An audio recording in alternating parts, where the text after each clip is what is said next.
CM Revanth Reddy Warangal tour Congress లో కొత్త discussion కు కారణమైంది. ముఖ్యమంత్రి ఎక్కడికి వెళ్లినా మంత్రులు, ఎమ్మెల్యేలు, నేతలు చుట్టూ చేరటం కామన్. కానీ ఉమ్మడి వరంగల్ జిల్లాలో సీన్ కాస్త డిఫరెంట్ గా కనిపించింది. సీఎం ములుగుకు వెళ్లారు, మేడారం వెళ్లారు, పరకాల వెళ్లారు. కానీ జిల్లా మంత్రి కొండా సురేఖ మాత్రం కనిపించలేదు. దేవాదాయ శాఖ మంత్రి అయిన మేడారానికి దూరంగా ఉన్నారు. జిల్లా మంత్రిగా ఉన్న సీఎం పర్యటనలో కనిపించలేదు. సీఎం వచ్చారు, సభ జరిగింది, నేతలంతా వచ్చారు, కార్యకర్తలు వచ్చారు, అధికారులు వచ్చారు. కానీ ఒక్కరు మాత్రం రాలేదు. ఆ ఒక్కరే మంత్రి కొండా సురేఖ. ములుగు నుంచి మేడారం వరకు, మేడారం నుంచి పరకాల వరకు సీఎం రేవంత్ రెడ్డి పర్యటన సాగింది. కానీ మంత్రి సురేఖ మాత్రం మొత్తం టూర్లో మిస్సింగ్ పర్సన్ గా మారిపోయారు.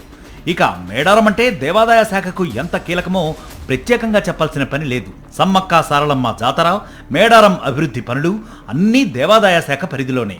అలాంటి మేడారానికి సీఎం వెళ్తే సంబంధిత శాఖ మంత్రి కనిపించకపోవడంతో మంత్రిగారు ఎక్కడా అన్న ప్రశ్న కాంగ్రెస్లోనే వినిపించింది. మేడారంలో కనిపించని మంత్రి పరకాలలోనూ కనిపించలేదు. ఇక్కడే అసలు కథ మొదలైంది. ఎందుకంటే పరకాల అంటే కొండా కుటుంబానికి రాజకీయంగా పాత పరిచయం. ఒకప్పుడు కొండా సురేఖ ప్రాతినిధ్యం వహించిన నియోజకవర్గం. ఇప్పుడు అక్కడ రేవూరి ప్రకాష్ రెడ్డి ఎమ్మెల్యే. అదే పరకాల సభలో సీఎం రేవంత్ రెడ్డి చేసిన వ్యాఖ్యలు ఇప్పుడు హాట్ టాపిక్ గా మారాయి. వచ్చేసారి కూడా రేవూరి ప్రకాష్ రెడ్డే నిలబడతారని, ఆయనకు ప్రజల ఆశీస్సులు ఉండాలని సీఎం చెప్పేశారు. అంటే పరకాల పాలిటిక్స్ పై సీఎం ముందుగానే క్లారిటీ ఇచ్చేశారా, లేక Revuri you are the man అంటూ ముందుగానే సిగ్నల్ ఇచ్చారా అన్న చర్చ మొదలైంది. ఎందుకంటే పరకాలపై కొండా కుటుంబానికి కూడా ఆశలు తక్కువేమీ లేవు. గతంలో కొండా మురళి తమ కుమార్తె సుస్మిత పరకాల నుంచి పోటీ చేస్తారని ప్రకటించారు. ఆ తర్వాత హోలీ పండుగ రోజున సుస్మిత కూడా పరకాల నుంచి నేనే పోటీ చేస్తానంటూ ప్రకటించారు. అప్పుడే పరకాల కాంగ్రెస్లో కొత్త లెక్కలు మొదలయ్యాయి. ఒకవైపు పరకాల మాదే అన్న కొండా కుటుంబం, మరోవైపు మళ్లీ నేనే అన్న రేవూరి. ఇక ఇప్పుడు వచ్చేసారి కూడా రేవూరినే అన్న సీఎం రేవంత్. మరి పరకాల పొలిటికల్ సీటు ఎవరి ఖాతాలోకి వెళ్లబోతోంది?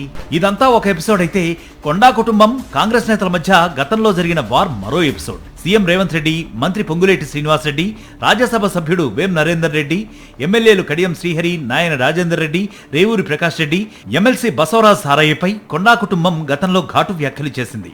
వ్యాఖ్యలతోనే ఆగలేదు. ఫిర్యాదులు వెళ్లాయి, వివరణలు వచ్చాయి, కౌంటర్ ఫిర్యాదులు కూడా వెళ్లాయి. పీసీసీ క్రమశిక్షణా సంఘానికి ఫిర్యాదులు చేసిన నేతలు ఒకవైపు, కౌంటర్ కంప్లైంట్తో కొండా దంపతులు మరోవైపు. అప్పట్లో వరంగల్ కాంగ్రెస్లో రాజకీయ రచ్చ జరిగింది. ఇప్పుడు అదే మంత్రి సీఎం పర్యటనకు దూరంగా ఉండడం సాధారణమేనా, లేక రాజకీయంగా ఏదైనా కొత్త లెక్క అన్న చర్చ మళ్లీ మొదలైంది. అయితే మంత్రి సురేఖ ఎందుకు రాలేదన్న దానిపై అధికారికంగా ఎలాంటి క్లారిటీ లేదు.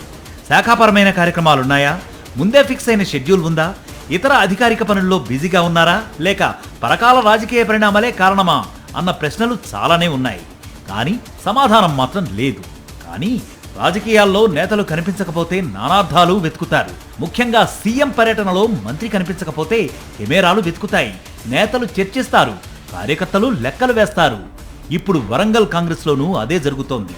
ఒకవైపు కొండా కుటుంబానికి పరకాలతో పాత బంధం, మరోవైపు రేవూరి ప్రకాష్ రెడ్డి ప్రస్తుత బలం, ఇంకోవైపు సీఎం రేవంత్ రెడ్డి ఇచ్చిన తాజా సిగ్నల్. ఈ మూడు లెక్కలు కలిస్తే పరకాల పాలిటిక్స్ లో వచ్చే ఎన్నికల చిత్రం ఎలా ఉండబోతోంది అన్నది సర్వత్రా ఆసక్తికరంగా మారింది. మేడారం నుంచి పరకాల దాకా మంత్రి మిస్సింగ్.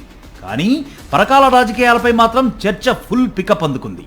సుస్మిత ప్రకటన, రేవూరి కౌంటర్, సీఎం రేవంత్ తాజా వ్యాఖ్యలు, గతంలోని ఫిర్యాదులు, వివాదాలు అన్నీ ఇప్పుడు ఒకే ఫ్రేమ్లోకి వచ్చాయి. దీంతో ఉమ్మడి వరంగల్ జిల్లా కాంగ్రెస్ రాజకీయాలు ఒక్క కుదుపుకు సిద్ధంగా ఉన్నాయంటూ మెసేజ్ వెళ్ళింది.